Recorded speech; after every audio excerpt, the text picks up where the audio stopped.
Hi, that's all.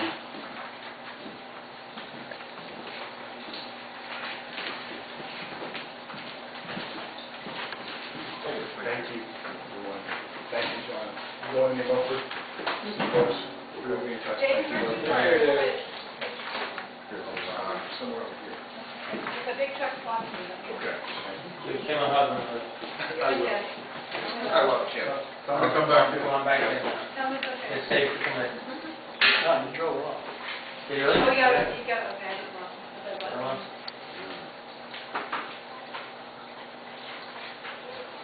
It's all yours. Take it away. Thank you.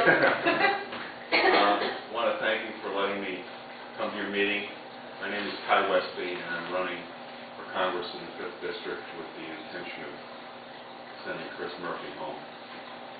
I've been practicing law for 30 years, and I was 24 years in the Marine Corps Reserve. I started out as a grunt private in the infantry, and I worked my way up to major, Desert Storm volunteer.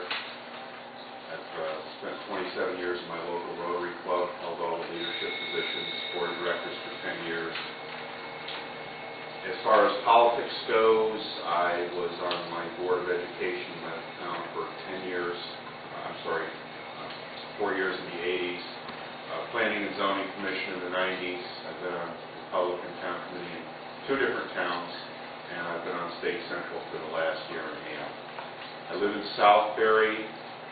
My wife is the pastor of the First Congregational Church of Canterbury. I have 2 daughters, one daughter in law school and another daughter in college. And I've reached a stage in my life where I want to make a difference and a change in Washington. I'm quite upset by the out-of-control spending that we're experiencing now. I consider myself a fiscal conservative, and I want to help the Republicans take control of Congress again so that we can have a balance of power in Washington. As far as my strategy for beating Chris Murphy, I think in order to beat Chris Murphy, you have to offer a strong contrast to Chris Murphy. You have to offer someone who's qualified, obviously, experienced, and conservative. Chris Murphy is extremely liberal. He is, I believe, out of step with the 5th District.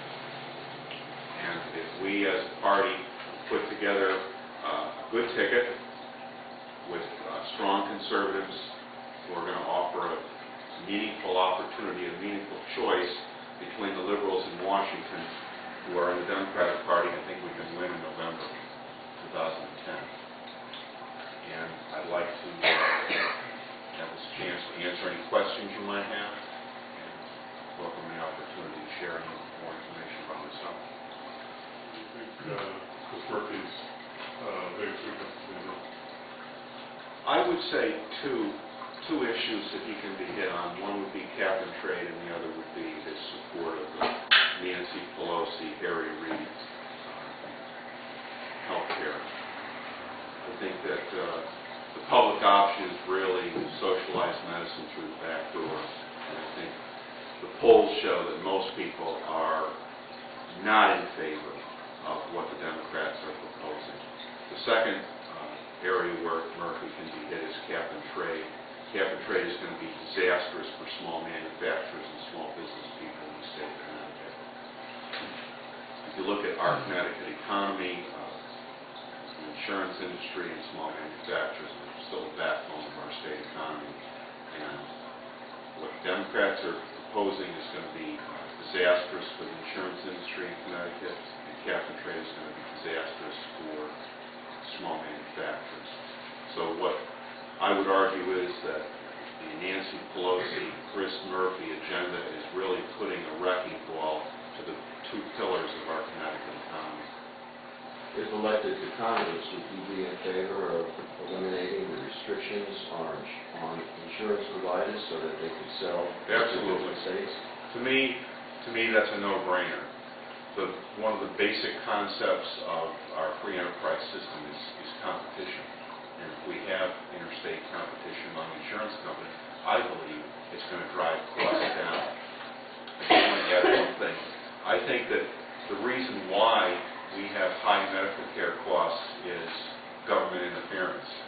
If you look at certain kinds of medical procedures like LASIK surgery, where insurance companies are really not involved and where the government is really not involved, where the free market actually operates, we see the price of LASIK surgery coming down. And that's true of all kinds of elective surgery where insurance companies and the government are not involved. The free market really works if we let it. And I'm pretty much a Ronald Reagan conservative in that respect. I believe that the free market can work. I believe that the free enterprise system is the greatest engine that's ever been invented to create jobs, opportunity, and prosperity. And in many respects, it's government's job to get out of the way. Something that I don't see anyone talking about. All right.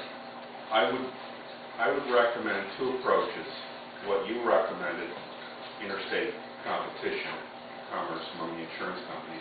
Second of all, I think that we can allow a line item deduction for all medical insurance premiums and all medical expenses, just like we have a line item deduction for interest on mortgage and church and charitable donations. Make that deduction more generous so that it makes health care more affordable.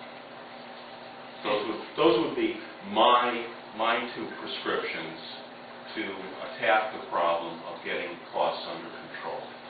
But to create this massive public option, I just read a commentary by someone who said that the Senate and House plans, if you reconcile them together, they are going to create over 180 boards, agencies, and commissions to regulate health care and health care insurance.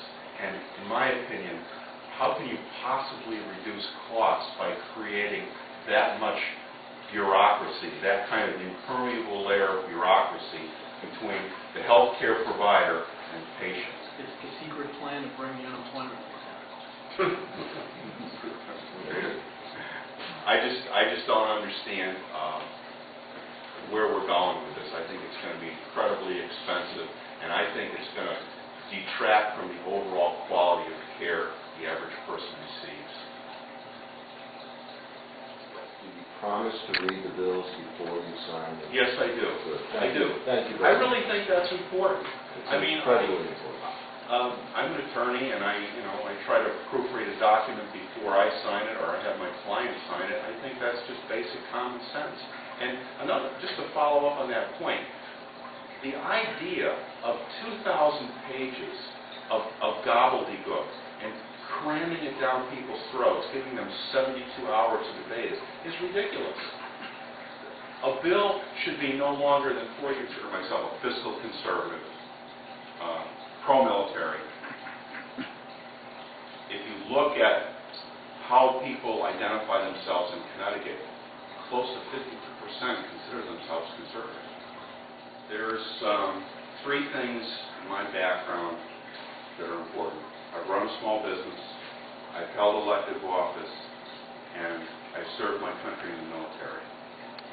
There's nobody else on the Republican ledger that has those three qualifications. There is a candidate running who has not spent a single day in the military. There is another candidate who has never held an elected position. If you're going to run for Congress, I think you have to have some experience in running a small business. You have to have held some kind of elected office. And I think military experience, if not essential, is very, very important. Because you're not going down there to be on the Planning and Zoning Commission, even though I've been on the Planning and Zoning Commission. You're going to be going there and debating issues on how to fight two different wars. You're going to be deciding legislation on the Patriot Act, anti-terrorism, funding of military systems, weapon systems. All of these issues come into play when you're down in Washington, and I think my 24 years in the Marine Corps are going to stand me in good stead there.